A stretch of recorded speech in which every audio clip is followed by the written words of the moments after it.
Listen while the makers of Rexall drug products and 10,000 independent Rexall family druggists bring you Dick Powell as Richard Diamond, private detective.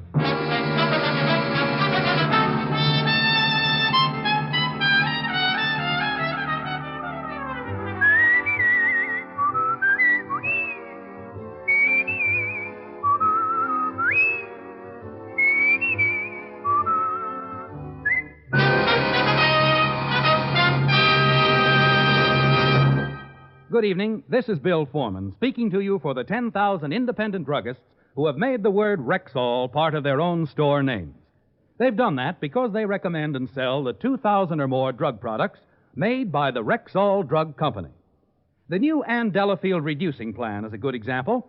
This plan is one of our druggists' most popular sales items. It helps you lose quickly, easily, up to 5 pounds a week, and where it shows. No wonder our customers like it.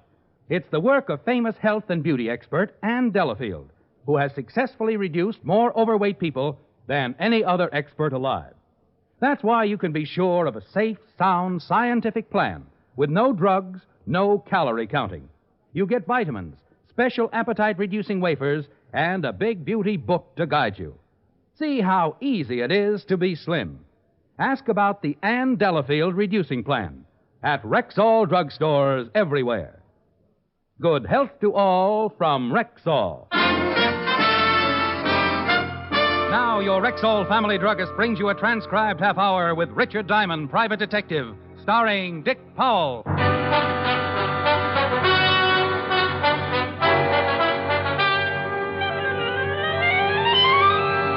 When Irish eyes are smiling. Well, if it ain't Richard Diamond, the smiling gumshoe. Well, if it ain't Sergeant Otis, the laughing hyena. The lieutenant in? Yeah, go on in and spoil his afternoon. You know, Otis, I think you've got the kindest, most wonderful face in the whole wide world. You do? Absolutely. But I do wish you'd do me a favor. Well, sure, anything. Stop wearing it upside down. Hello, Walt. Hello, Rick. Sit down. Oh, thanks. What's doing? Want a sandwich? I'll take some of that coffee. Sure. Something on your mind, Rick? No, just got tired of sitting around the office. No business? Not in a week. Got any sugar? Oh, yeah, I forgot. Here. Yeah, Otis? Lieutenant, I got some guy on the phone who won't give me his name. Says he wants to talk to you. Matter of life and death. Okay, put him on. Right. Homicide, Lieutenant Levinson.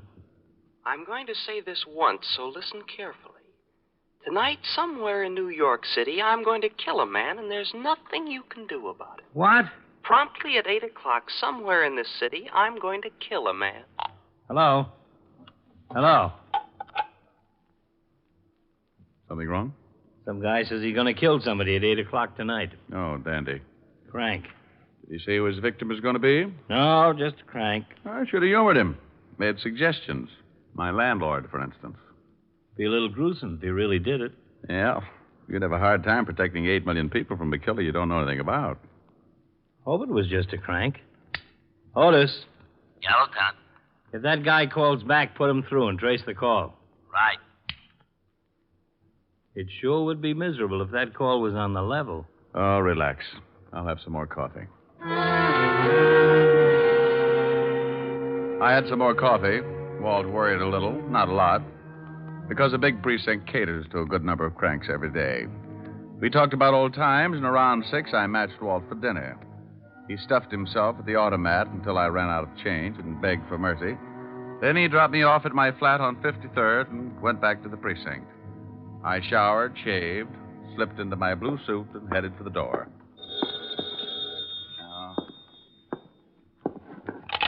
Yeah? Do me a favor, will you, Rick? You got to stop stuffing yourself, Walt. You sound like you got indigestion. I'm down at the morgue. Meet me here, please. Oh, now look, I got a date with a live one. I'm in on the start of some trouble. It's liable to grow. That guy who called made good. He stabbed a man to death on Broadway at 8 o'clock.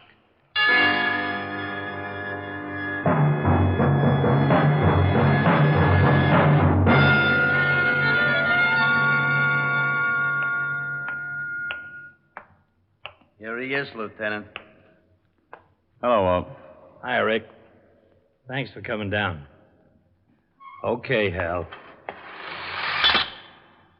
Who is he? Or, who was he? Brother identified him. Abraham Weiss. Stabbed in the heart from behind with a long, thin instrument. On Broadway at 8 o'clock. That's right. A dozen people saw him stagger to the curb and fall. Most of them just thought he was drunk. You think your boy on the phone did it? 8 o'clock, right on the nose. Whoever did it must have walked up behind him, jabbed him just below the left shoulder blade, and kept on walking. What do you want me for, Walt? If this guy on the phone did kill Abraham Weiss and we can't find a motive, it's a little more than a simple killing. We may be mixed up with a madman. Oh, so I qualify in that league. You're one of the few guys who really is interested in criminal psychology. Well, I think it's the answer. You can't stop something unless you know the cause. Will you give me a hand, Rick? Sure. I've got Weiss's family at the station. Let's go see them.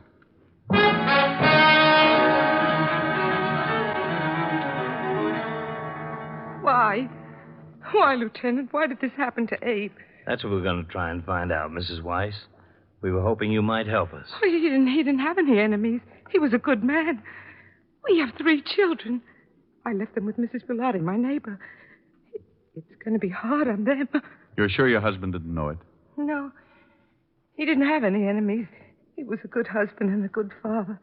Everybody liked him. Why, only last week, Mrs. Dowd up the street from us told me.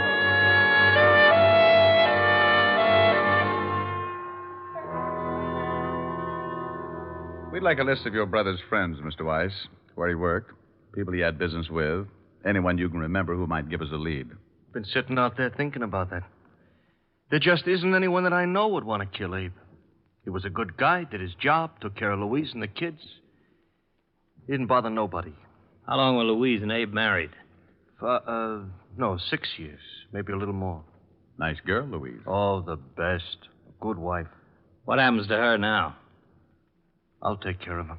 You're not married, huh? No. Quite a job taking care of a widow and 3 kids. I'm doing all right. It's the least I can do. You got a girl? Yeah, why? Maybe going to get married, huh? Well, I'm engaged. I've been thinking about it.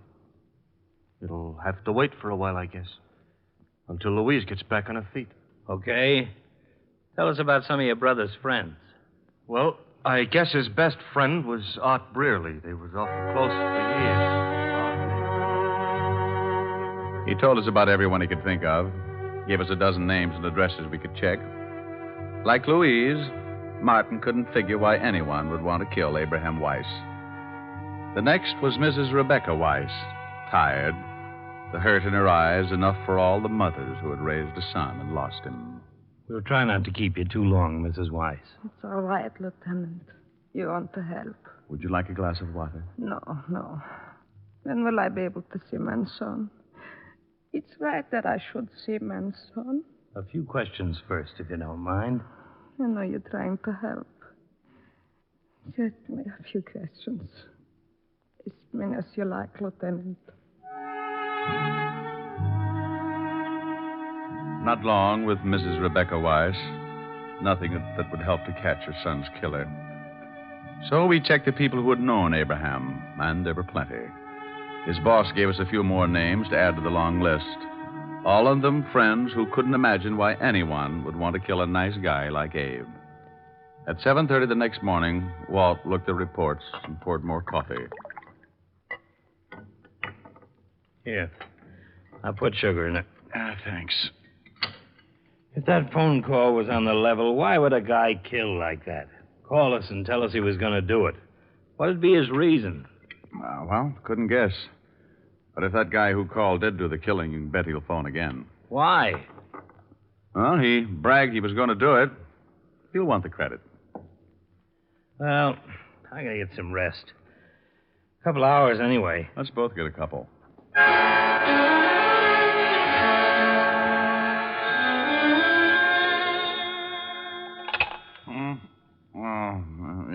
Yeah? Sorry. That doesn't matter. Lousy dream. What time is it? 5 o'clock. Oh, I died, didn't I? Our boy called again. Oh? You trace it? Phone booth in Grand Central. What do you have to say? Not much. Wanted to know how we liked his handiwork. What's a good answer to that one? Well, I said a few things, but I guess he figured we weren't satisfied, so he promised he'd kill somebody else tonight.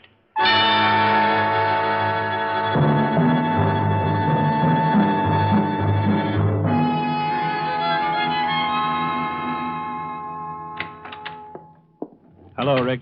Seen the papers? No. Here. Fiend terrorizes city. Unknown killer murders at will. Police baffled. Everybody's on my back. Exactly what did he say? You want to hear? I made a recording. Let's hear it.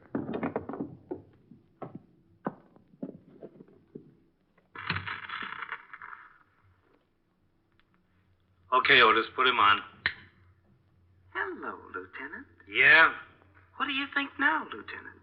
I did what I said I was going to do, didn't I? Look, who is this? The man who called yesterday and said he was going to kill someone at 8 o'clock last night. I don't believe it. Well, certainly you do.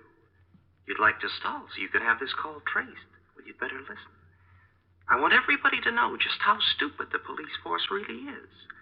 I'm going to kill again tonight, and there's nothing you can do about it. Look, you, whoever you are, if it's the last thing I ever do, I'll... Tonight at 8, another innocent victim will die because the police can do nothing about it.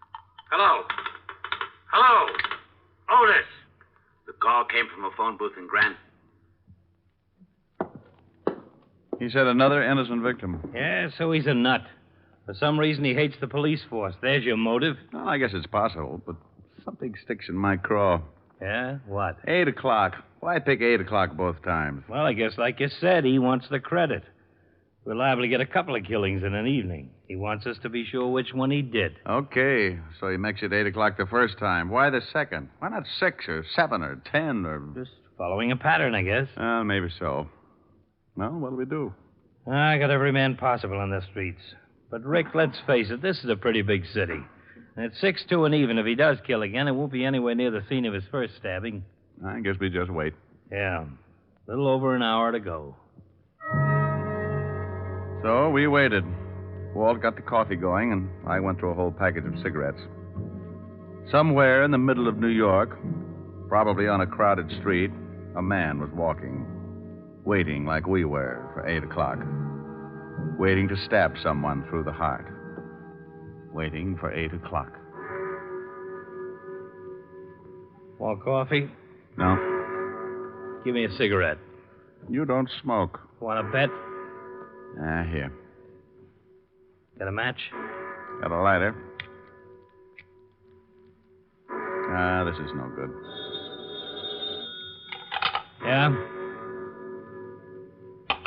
Let's go. Where to? Entrance to Madison Square Garden. Man stabbed to death in the crowd going into the fights. Right at 8 o'clock.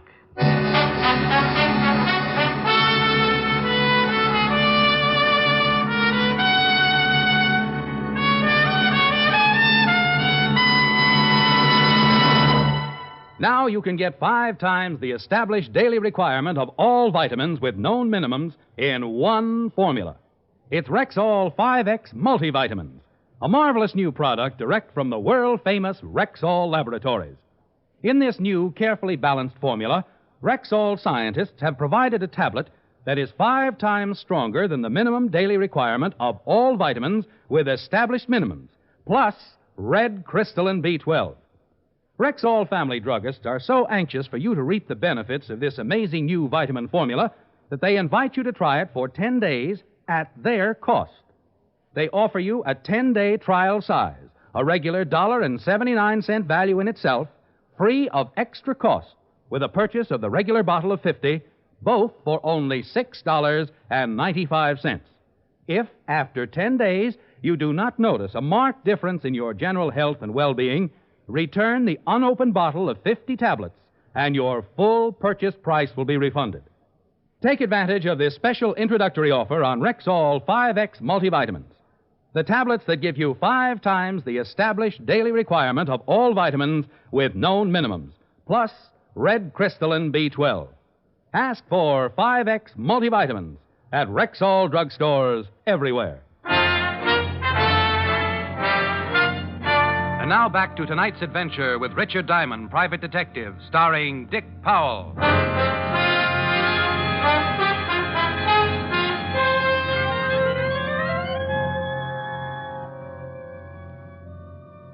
A man murdered going into Madison Square Garden to see the fights.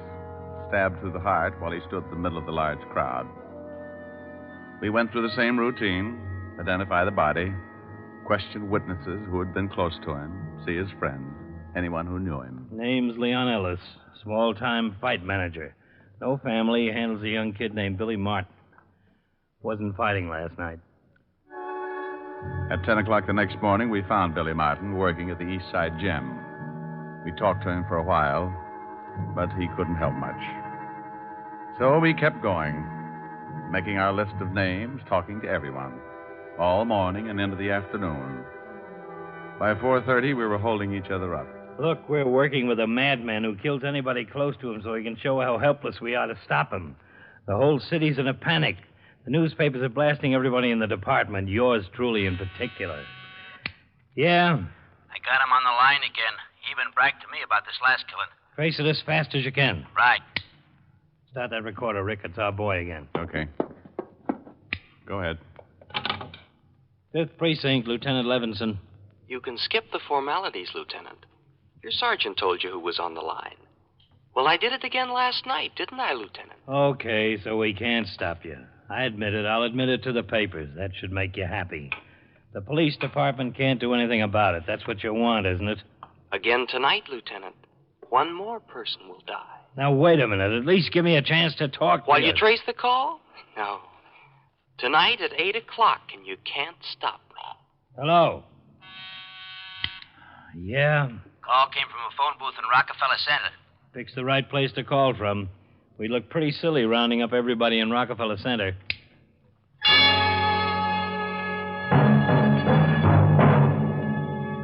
Walt looked sick, and I felt it.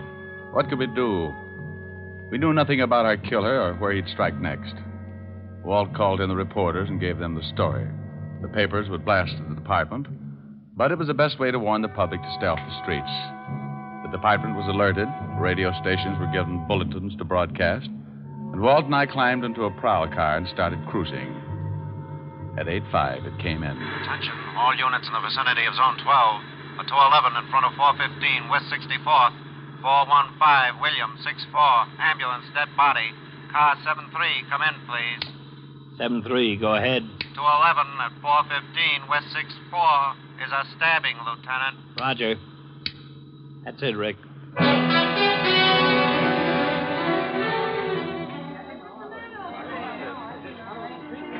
The victim was an elderly man dressed expensively and lying face down on the sidewalk. Again, no witnesses to the killing. Most of the people who had seen the man fall realized almost immediately what had happened because of the publicity on the last 2 killings. But like one man said... Well, how are you going to see who killed him in a crowd like this? Maybe 100 people on the block when it happens. Oh, you guys better start doing something.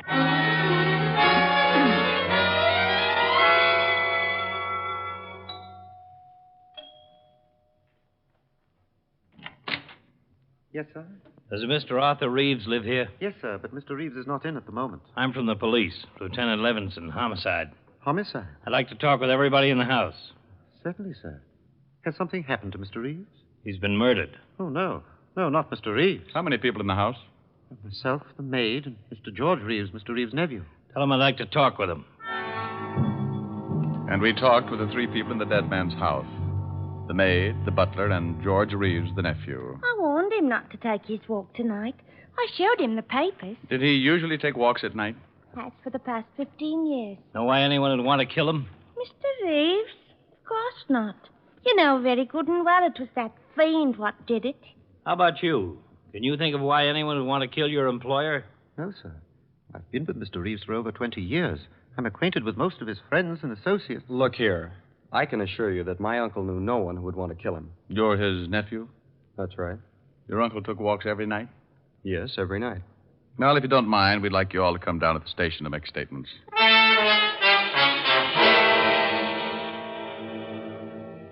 Okay, we got the statements, another list of names, and a long one. None of these killings tie together. Nobody on the first list has any connection with anybody on the second list. Let's face it, if that madman calls again, we can't stop him. Oh, take it easy, Well, will you? can we? I want to talk to the maid, the butler, and the nephew again. Why? It's just the same as all the others. I want to talk to them, okay? I'm sorry. Getting jumpy. No, you're tired. So am I. Otis, send in the maid. What are you doing? Fixing the recorder. I may want to listen to it again. So we again talked to the maid, then the butler, then the nephew, and the tape recorder picked up everything they said, and it sounded very much like everything everybody else had said after the first two killings. Walt let them go home and went up to talk to the commissioner. When he came back, he looked pretty discouraged. I'm sure on the griddle. Salvador, turn in my badge. I want you to listen to something. Oh, sure. I've cut out sections of tape, stuck them together. Mr. Reeves took walks every night after dinner, and dinner was always at 7? That's right. Then he always left sometimes close to 8? Yes, 7:30 or 7:45. He was never gone more than half an hour? No. What time did he leave tonight? About 7:45. Weren't you worried when he didn't come back within half an hour? Well, certainly. Both the maid and I were very anxious. Were you all in the house between 7:45 and the time we arrived? Yes, sir. Where was Mr. Reeves' nephew? In his room. He went up right after dinner. How wealthy was your employer? He was very wealthy. Mr. Reeves, who inherits your uncle's fortune? Why, I do. Was Mr. Reeves ever longer than half an hour with his walks? Never more than a few minutes, one way or the other. Who handles your uncle's affairs, Mr. Reeves? Well, Richard B. Gregg. He's been my uncle's attorney for many years. Young Mr. Reeves has always been excitable. Gotten a lot of trouble in the past. Yes, he argued with his uncle many times. No, Mr. Reeves didn't come down and ask why his uncle had been gone so long. Certainly I worried about my uncle, but I thought he might have stopped along the way for something or other. Okay, so you took out pieces of the testimony and stuck them together. So what? Just this. Every one of these killings have taken place at 8 o'clock. I know, and it's worried you. Now, this is the first time that one of our victims was certain to be out on the streets at 8 o'clock. Coincidence. Maybe. Mr. Reeves was a wealthy man, very wealthy. And the nephew gets his money, and the nephew was in his room at the time of the killing. Who saw him? The butler and the maid both say he was up there. So he climbs out a window. His uncle was killed only 2 blocks from the house. Plenty of time to stab him, get back through the window. You're really reaching out, aren't you? Sure I am. What do you want me to do? Well, the nephew's voice certainly doesn't match the ones we got on the threatening phone calls. So he disguises it. I got an idea. What? Let's put a tail on all 3 of these people anyway. It's not much. It's all we've got so far. I'm going out to check on something.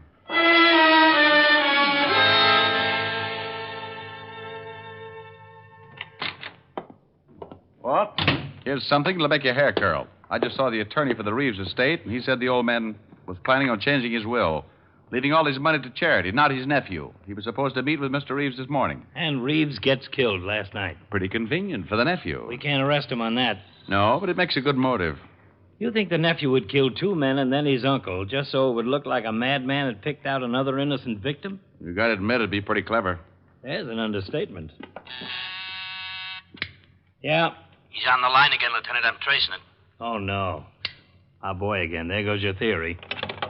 Hello. You can't do anything, Lieutenant. I've killed 3 men, and you can't stop me. I'm going to kill again tonight at 8. Hello. Was him, all right. Tonight at 8. Rick, we've just got to do... Yeah? Call came from Grand Central again. Okay.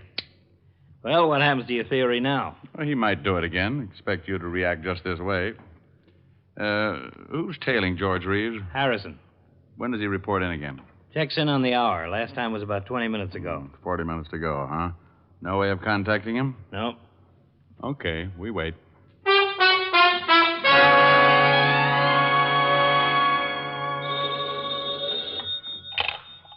Yeah? Yeah? Where was he at 4:46?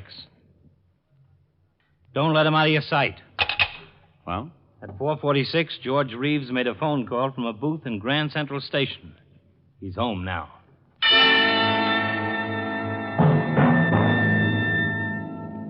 Well, we had something. A motive and a man calling from Grand Central, but not enough to make an arrest. We waited until 7 and then headed for the Reeves house. The area is surrounded. He'll have 2 men on him no matter where he goes. He's still in the house? According to Harrison. No, I want to do more than pick him up with a knife. Here he comes. Yeah. Climbing into his car. Attention, cars 31415. Suspect heading east. Proceed east on your streets. We tailed him, keeping in contact with the other cars as they stayed parallel. When Reeves turned off, we went on ahead, notified the car in our right or left to pick him up. That way Reeves wouldn't suspect a tail.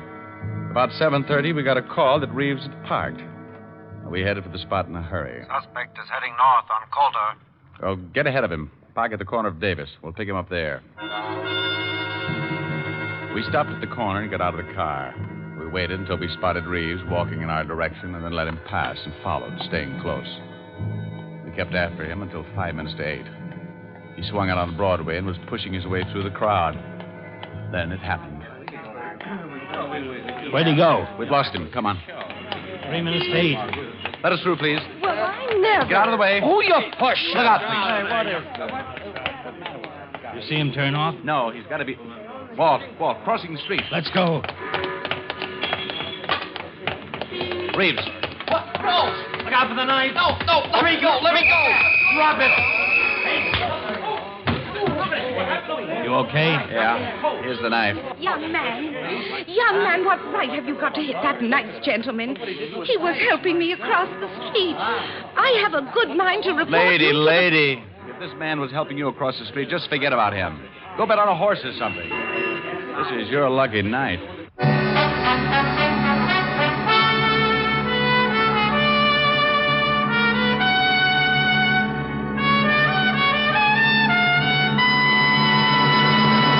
Right when you need it most, Rexall scientists have developed a wonderful new product, Rexall Sunburn Cream, available now at Rexall drugstores everywhere. Rexall Sunburn Cream is a new film-forming compound that relieves sunburn misery almost immediately, gives more uniform coverage, and stays on longer than ordinary sunburn remedies. The protective agents in Rexall Sunburn Cream relieve the soreness and annoying itching of a fresh sunburn, soothe and cool the fire, help you sleep easier after overexposure. During these summer months, keep Rexall Sunburn Cream in the family medicine chest. It's available now at Rexall drugstores everywhere, the stores with the orange and blue sign. Good health to all from Rexall.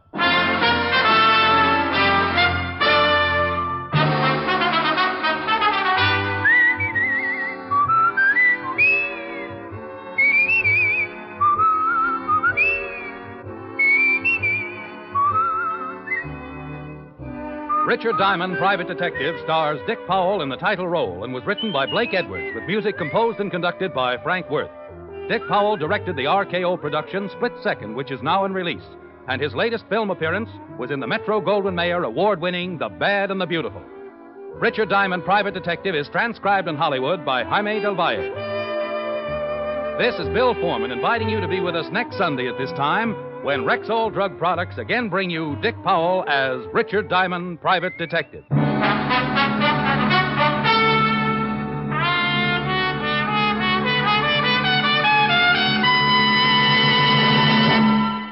Attention people on sugar-restricted diets. At last you can get a non-fattening sweetener in granulated form.